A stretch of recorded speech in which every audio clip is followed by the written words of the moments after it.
आज की इस मूवी में देखोगे आप एक ऐसे बच्चे को, भाई साहब, जो जॉनी सिंस का भी पापा है, लेकिन है वो छोटा जॉनी सिंस। तो वो क्या क्या कांड करता है ये सब आप आज की इस मूवी में देखने वाले हो। तो चलिए ज्यादा देर न करते हुए हम लोग एक्सप्लेनेशन को स्टार्ट करते हैं। मूवी स्टार्ट होती है और हम देखते हैं सारा को, जो अपने बाथ टब में नहा रही है। पर जब वो पूरी तरह से नहा लेती है तो वो बाथ टब को बंद करने जाती है, लेकिन इतने में ही उसे पता नहीं कैसे इलेक्ट्रिक शॉक लगा और इसी वजह से उसकी वहीं पर डेथ हो जाती है। जिसके बाद ये मूवी जाती है फ्यूचर की तरफ, यानी हमें ले जाती है 1 साल आगे। यहाँ पर हम देखते हैं एक दूसरी बंदी को। दोस्तों इसका नाम मैं आपको बता दूं, इसका नाम एलिस है। और दोस्तों ये सारा की जगह पर जा रही है, मतलब सारा जिस घर में रहती थी ये उसी घर की तरफ जा रही है। एक्चुअली सारा का जो हस्बैंड था उसका नाम था पॉल, और पॉल ने अब दूसरी शादी की है सारा के जाने के बाद, और जिससे शादी की है वो यही है एलिस। तो एलिस अपना सामान वगैरह पैक करके पॉल के घर में शिफ्ट हो रही है। यहाँ घर पहुंच करके एलिस को पता चला कि जो पॉल का बेटा था वो 1 हफ्ते बाद आने वाला था अपने बोर्डिंग स्कूल से, पर वो जल्दी ही आ गया है। इस पर उसका बेटा यानी अपना छोटा जॉनी रिप्लाई करता है कि मेरे स्कूल में कुछ फ्लू वगैरह हो गया है, इस वजह से सभी बच्चों को छुट्टी दे दी गई है। तो एलिस छोटे जॉनी भैया के साथ थोड़ा सा फ्रेंडशिप बनाने की कोशिश करती है, क्योंकि अब उससे ही उसकी मॉम बनकर जो रहना है। पर यहाँ पर एलिस नोटिस करती है कि जो छोटे जॉनी भैया हैं उनकी बातें तो भाई साहब बहुत ही हाई लेवल वाली हैं। यहाँ पर वो डबल मीनिंग बातें भी कर लेते हैं, और इसके साथ साथ वो अपनी उम्र से काफी बड़ी बड़ी बातें करते हैं। उनकी ज्यादा कुछ खास बातें हो पाती उससे पहले ही पॉल का कॉल आ जाता है, क्योंकि पॉल को पता था आज एलिस आने वाली है, तो वो उसका हाल चाल लेने के लिए कॉल करता है। यहाँ पर एलिस जब पॉल के साथ बातों में बिजी हो गई तो पीछे से अपने जॉनी भैया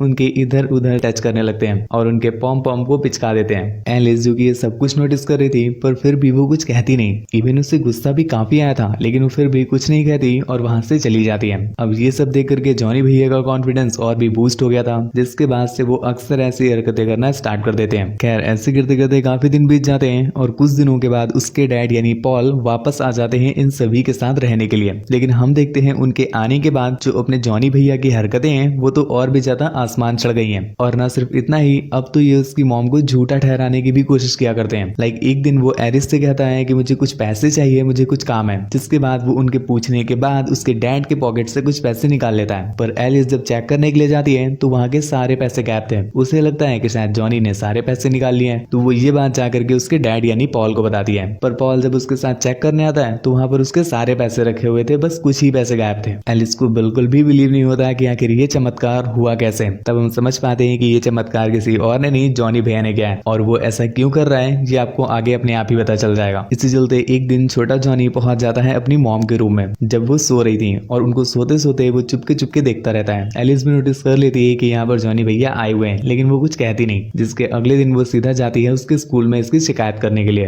पर वहां पहुंच करके उसे पता चला कि जॉनी को तो स्कूल से निकाल दिया गया है। यहाँ पर वो बहाना पेल रहा था कि वहां पर कुछ फ्लू हो गया है, ऐसा कुछ भी नहीं था। स्कूल वालों ने उसे निकाल दिया था। और रीजन पूछने पर पता चला कि जॉनी भैया आसपास के घरों में ताका झाकी करते हैं, लोगों को पेलन कार्यक्रम करते हुए देखते हैं, उन्हें चढ़ाते हैं। अब ये सब कुछ जब एलिस को पता चला तो वो वापस जाती है जॉनी भैया के पास और उससे बोलती है कि तुम्हें स्कूल से निकाल दिया गया है ना, मुझे सब कुछ पता है, तो मुझे ये बताओ तुम मेरे साथ ऐसा क्यों कर रहे हो? जो पहले वाली मॉम थी तुमने भी उनके साथ ऐसा ही किया था। तो इस पर जॉनी ने उससे कहा अब तुम आ गई हो तो तुम्हें देख देख कर हिलाऊंगा, जब भी मन करेगा सीधा आपके पॉम पॉम दबाऊंगा। दबा दबा के मैंने बनाना दिए उसको आम, तो पंचमेल पट्टू पंचर वाला रख देना मेरा नाम। अब इसके बाद जॉनी भैया रैप में बोलते हैं सबसे पहले तो मैं बत्ती बुझाऊंगा, फिर तुमको मैं कमरे में लाऊंगा, कमरे में लाके तुमको पास बैठाऊंगा, पास बैठा के मैं तुमको उठाऊंगा, कपड़े हटाऊंगा, अनबॉक्स कराऊंगा, तुम्हारे आम उठाऊंगा, उनको पिचकाऊंगा। यो जॉनी भैया तुम्हारे तबलों को मैं हाथों से बजाऊंगा, अगर तुम नहीं लेटी तो तुमको लेटाऊंगा, पैर फैलाऊंगा, बाबू ये मेरा पहली बार है, ये झूठ तुमको बताऊंगा, नहीं जाएगा तो जबरदस्त। अबे यार छोड़ो, तुम लोग इमेजिन करने लगते हो, छी छी छी छी। वापस मूवी पर आओ, गंदे बच्चे हो। इस पर एलिस पूछती है कि पुरानी वाली मॉम को तुमने मारा था,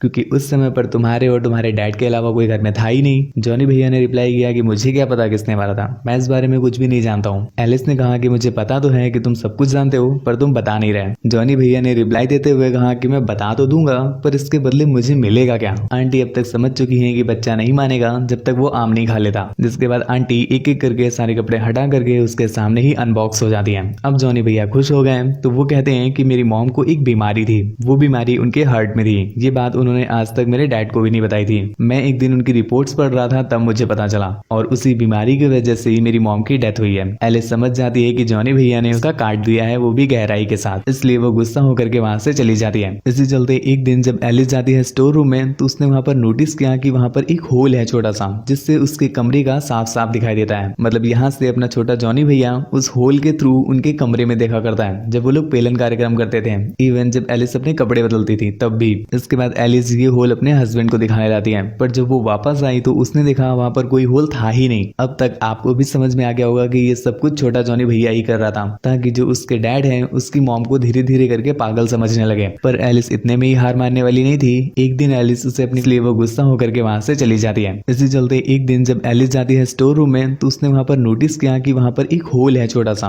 जिससे उसके कमरे का साफ साफ दिखाई देता है। मतलब यहाँ से अपना छोटा जॉनी भैया उस होल के थ्रू उनके कमरे में देखा करता है जब वो लोग पेलन कार्यक्रम करते थे, इवन जब एलिस अपने कपड़े बदलती थी तब भी। इसके बाद एलिस ये होल अपने हस्बैंड को दिखाने जाती है, पर जब वो वापस आई तो उसने देखा वहां पर कोई होल था ही नहीं। अब तक आपको भी समझ में आ गया होगा कि ये सब कुछ छोटा जॉनी भैया ही कर रहा था, ताकि जो उसके डैड है उसकी मॉम को धीरे धीरे करके पागल समझने लगे। पर एलिस इतने में ही हार मानने वाली नहीं थी। एक दिन एलिस उसे अपनी मीठी मीठी प्यारी प्यारी डबल मीनिंग वाली बातों में फंसा करके उससे सच उगलवाने की कोशिश करती है। और भाई साहब, हवस के आगे आखिर कौन नहीं झुक पाता। यहाँ पर अपने जॉनी भैया भी फिसल जाते हैं और वो बता देते हैं कि इसकी पिछली वाली मॉम को उसने ही मारा था, और वो ये सब इसीलिए करता है क्योंकि उसे मजा आता है लोगों को मारने में, लोगों को टपाटप करते हुए देखने में, लोगों को परेशान करने में, लोगों को टॉर्चर करने में। और इसके बाद उसने कहा, अच्छी बात ये है कि अगला नंबर अब तुम्हारा है। उसकी ये बात सुनकर के एलिस बहुत डर जाती है और इसके बाद से ही उसे हर जगह पर बस जॉनी भैया ही दिखाई देते हैं उसे मारते हुए। इस वजह से वो बहुत ही उलूल जुलूल हरकत करने लगती है,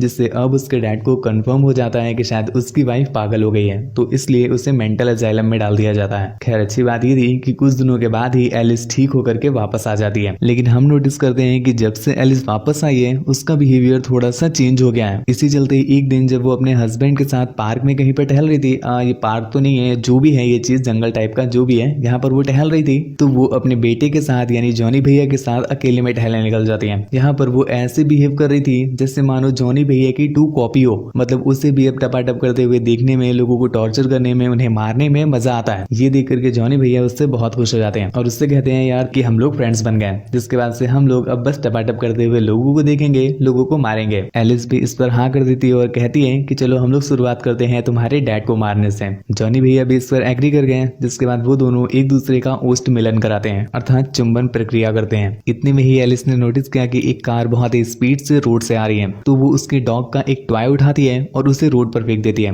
उसका डॉग उस टॉय को उठाने के लिए रोड पर पहुंचा और अपना जॉनी भैया अपने डॉग को पकड़ने के लिए रोड पर पहुंचे। खैर, वो दोनों तो सिर्फ जगह पर पहुंचते हैं, पर अपने जॉनी भैया कार के सामने पहुंच जाते हैं, जिससे वो सीधा स्वर्ग लोक पहुंच जाते हैं। और उनका काम तमाम होते ही हमें पता चलता है कि यहाँ पर एलिस ने ये सब कुछ एक एक्ट किया था। मतलब वो कभी भी ऐसी बनी ही नहीं थी, वो एकदम नॉर्मल थी, बस वो अपने ऊपर किए गए इस टॉर्चर का बदला लेना चाहती थी। खैर, उसके इस प्रतिशोध के साथ ये मूवी यहीं पर एंड हो